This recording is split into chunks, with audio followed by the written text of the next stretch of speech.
Hi there, welcome to the faculty room. I'm so excited that you're here.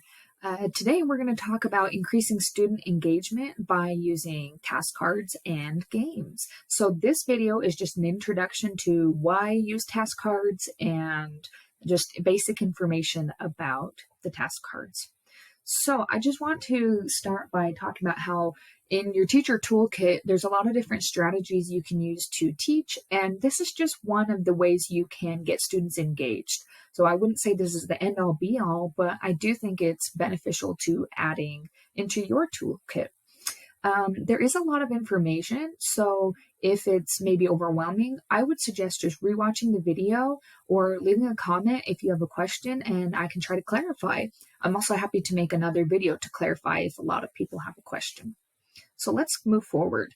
Who am I? I am a teacher. I have taught in junior highs and high schools. I've taught grade levels 7 through 12, and I teach German as a foreign language. I am not a native German speaker, so I get a bit self-conscious there, but I am someone who has studied curriculum and instruction, and I have a master's degree in that. So this specific concept I used in my master's degree, and I'll discuss that a little bit later. So why do we want to use task cards? What is the point of this? Why would we want to use games? I have found that using task cards and games increases the community aspect in my classroom, which I think as teachers we always want to do. It helps me as a teacher build relationships with my students, but then I've also noticed it helps the students as they work together in partnerships or in teams. It helps them to build their community and draws my classes closer together. I have found that it increases the level of fun in my classroom. It provides healthy competition. It allows all students to move around more, but that can be especially helpful for those students that have ADHD and just need to move a little bit more. It increases student interest. The misbehavior is decreased and helps them stay on task. So if you'll notice right here, I put a bold statement. I wrote, students spend less time on their phones. No, seriously. And that's bold. As teachers, we know anytime that we can get students to pay a little bit more attention, to get off their phones, it's worth our time. So it doesn't eradicate phone usage in my classroom, but I do think it definitely helps. And sometimes that's all we can ask for. So another reason why I think it's important to use task cards every once in a while is because students can practice multiple skills at once. So they review different types of content. They can review and use different skills. And I think that's important because in a foreign language classroom, for example, it removes the teacher from being the center of the classroom and it puts students as the center of the classroom. They are the ones answering the tasks and they are the ones using the language and they are the ones getting more practice. So I think that it's really important for that reason. So how do we use the task cards? Well, by giving students tasks and then allowing them to answer a task card or 2 or 3, depending on how long the task takes, and then allowing them to go play the game, they are both being able to practice skills and get an engaging way of participating in class.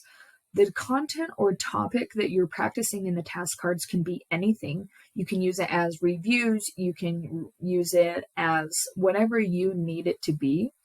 Like I said before, depending on how long the task takes, that determines how many task cards you might want a student to complete before they go and play the game. And we will discuss in more detail the types of games later on in a different video, so stay tuned for that.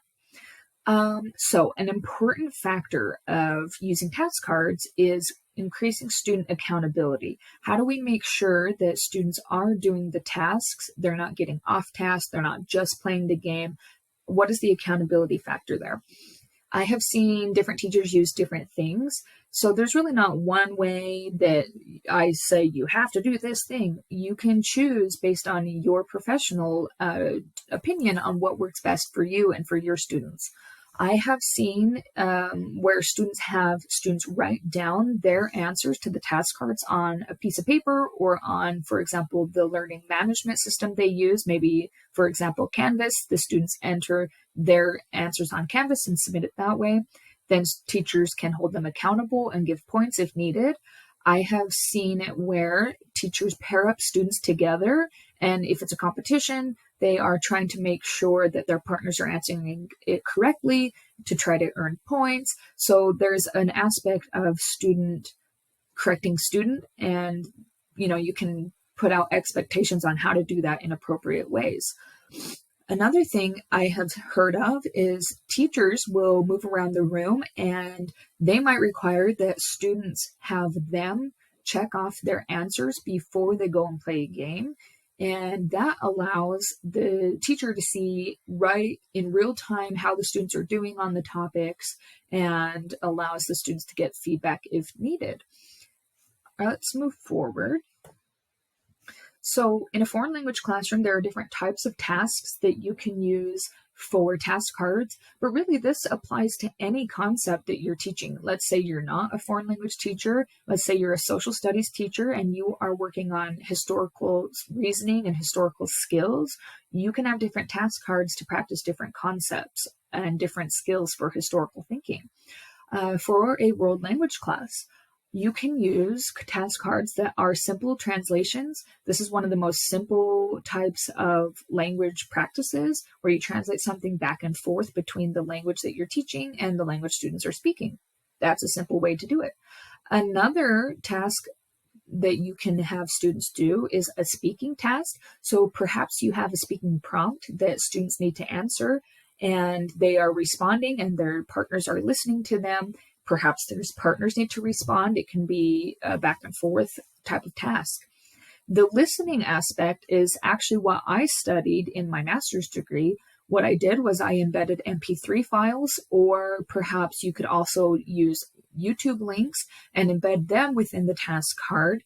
And students then listen to the listening task, and they have to answer comprehension questions or perhaps respond in a certain way in order to show their competency.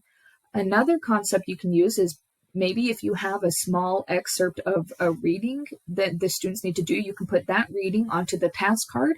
Students will then read it and they can respond as appropriate, whatever you need them to do for the task. Writing tasks are also an option. You can have students respond into the learning management system you use, perhaps in a Canvas text box or on a worksheet they're filling out with all of their answers. You could have students write on whiteboards, or if you have whiteboard tables, you could use those as well. So that is a good way to practice writing. There has been quite a bit of academic literature written on practicing grammar concepts in world language classes using task cards. Because grammar often is a topic that students struggle with. It's not as much fun for them. And rather than giving them a worksheet, you can have them really practice the same concepts, but you can embed those questions into the task cards. And students will fly through these tasks much faster if it's in a task card with an engaging game than if it's a worksheet. So you can look up that academic literature on grammar task cards as well. So catch us in part 2. I'm going to make the next video, which will talk about how to create the task cards.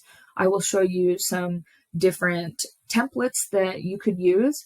I personally like to use digital task cards.